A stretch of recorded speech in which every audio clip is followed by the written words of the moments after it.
your phone is turning you into an animal, and not in a good way. So let's talk about what you can and must do about it. First, what separates us humans from animals? It's freedom. We are way more free than animals. But you might hear this and ask, how is it that we are more free? Animals don't have to wake up at a certain time to go to work. They don't have to pay off their bills and mortgage. When you look around, it seems that they have way more freedom. But we are talking about a more essential, more fundamental kind of freedom. We are free from the rigid chain of stimulus and response that animals are enslaved by. Humans have the ability, unlike animals, to hold multiple impulses on pause and then make a decision based on their long-term goals and core values rather than based on their most immediate desires. At least that should be the case. But be honest now. How many people do you know whose lives aren't ruled by impulses? Is your life ruled by impulses? Or can you genuinely feel the higher amount of freedom that you have compared to animals by constantly holding multiple impulses and making decisions on which impulse to engage in based on your long-term goals and core values? I think if we are honest, we can recognize that people nowadays are living impulse-ruled lives. So what happened? Of course, is the damn phone. I guess the adults or the older generation were right. The first thing most people do when they're bored is to just pick up their phone. But the question is, are you really bored? You don't know. You don't even take the time to process how you're feeling. So how would you know if you're bored or not? The moment we are not talking to someone, or the moment we are not engaged in an important task, we reach for our phone and open our favorite app. However, it's even more complicated and more vicious than this. Our ability to have meaningful conversations and execute important tasks is hindered by our need to constantly check our phones. Then, because of that, we end up being less engaged in meaningful conversations and important tasks. And because of that, we have more empty space for mindless phone usage. And more mindless phone usage further decreases our ability to have meaningful conversations and execute important tasks. So when we see this vicious cycle, we can acknowledge that most people are leading impulse-ruled lives, and they are neglecting or denying their human capacity to hold impulses and exercise more control over their minds and therefore more control over their lives. However, this is the problem. 99% of the time, you wouldn't even be able to say why you reached for your phone. It's automatic behavior. Just like scrolling for a full hour when you just wanted to check your phone feels automatic. It's no different from an animal enslaved by the rigid chain of stimulus and response that we mentioned at the beginning. This is the reality of our situation. This is the reality of most people's lives. Automatic, impulse-based lives. So what to do? What can you do? And what must you do? You must learn and start practicing the pause. Here is an illustration. You don't have to view the pause in a spiritual way, but I think this illustration is fitting. I want to see you as this strong figure repelling the demon of temptation. But let's put it in a more straightforward and concrete way. How I practice the pause, a real-world example. At the end of a long day of work, at the end of a long day of work, especially of calls, having calls with my community and with my one-on-one clients, I noticed that I engage in automatic behavior that when the last call of the day is finished, I reach for my phone automatically and reward myself, quote unquote reward myself, because it's not much of a reward, with a scrolling session. But then, before I know it, it's been an hour. I intended to, just check social media as people do. but then I see it's been an hour that I've been scrolling. So what do I do? First and most important thing, I have acknowledged and recognized that I'm sometimes at the mercy of my impulses if I don't check them. I engage in that automatic behavior. Then I recognized what is at least some part or some parts of the day where I can predict that automatic behavior. So for me, it's at the end of the last call of the day.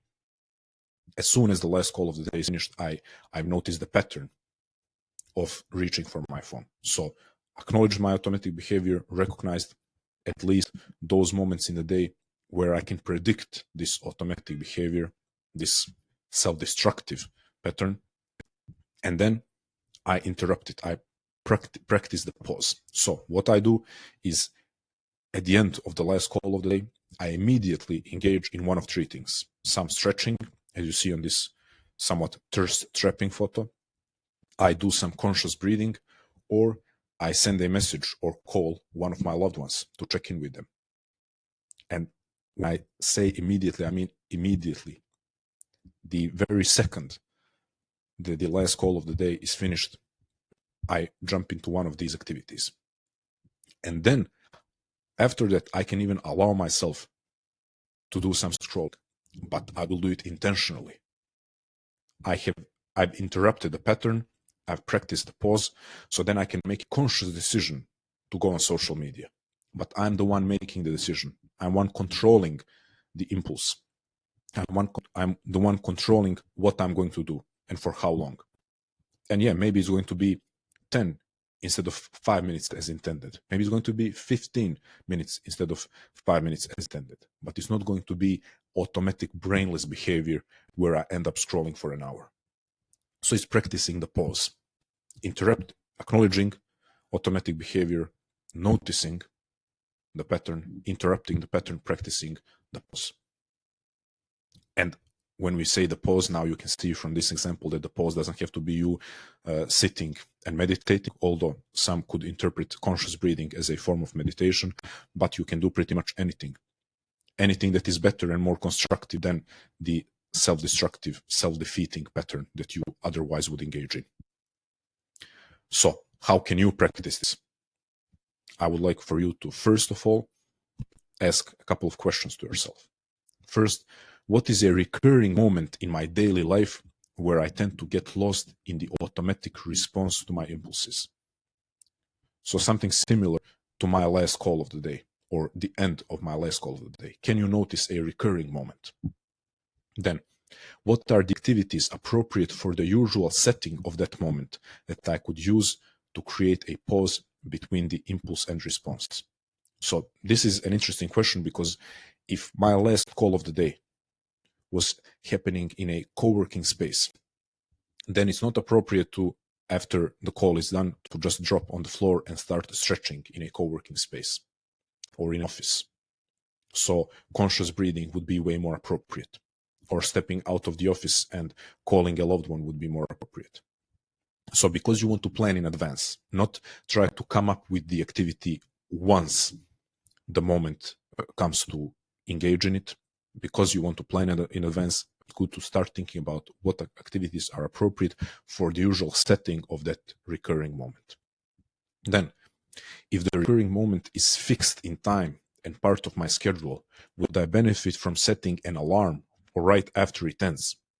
This is something that I highly encourage you to do. Again, if the recurring moment is fixed in time and part of my schedule. So for me, that is the case. With my calls, if I know that my call is not always the case, I have to say, sometimes the call is open-ended one, but if I know the set time when the call is supposed to end, I'm going to set an alarm for that same minute. So when the call has ended, I at the same time get an alarm reminding me not to reach for my phone and to either drop on the floor and start stretching or start breathing or call up a loved one. However, if the recurring moment is more spontaneous, can I take 30 seconds at multiple points in the day to set an intention of practicing the pause before engaging in behavior that feels automatic? How this would look is, again, I would suggest maybe setting alarms and setting alarms to remind you to take those 30 seconds. And you can practice that anywhere. It doesn't matter if you're in a cafe, in an office, if you're at home, whatever you're doing, you can take 30 seconds. You don't have to drop in, lotus pose or whatever meditation pose. You can stand, sit, and just take 30 seconds to set an intention, to remind yourself that you are a human being who has the capacity to put an impulse on pause. If you take 30 seconds, 3, 4, 5 times during the day to remind yourself and set an intention of more conscious engaging in the impulses and activities in your life, I'm not saying you will defeat all of your urges with 100% success rate, but you will be way better at handling them, postponing them, and overcoming them. So I want you to ask these questions and then take it from there. Take it from there in terms of how you're going to set up different activities, set up these alarms, and then engage in your day and in your life more consciously. Now, none of this is a promise that you will not struggle anymore. The war on our attention is a war of our lifetimes.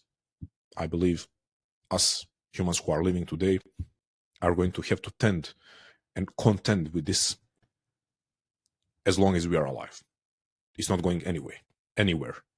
The fight for our minds, the fight for our attentions, the fight to protect ourselves from constant stimulation and overstimulation, it's a fight that we will have to be engaged in as long as we are alive.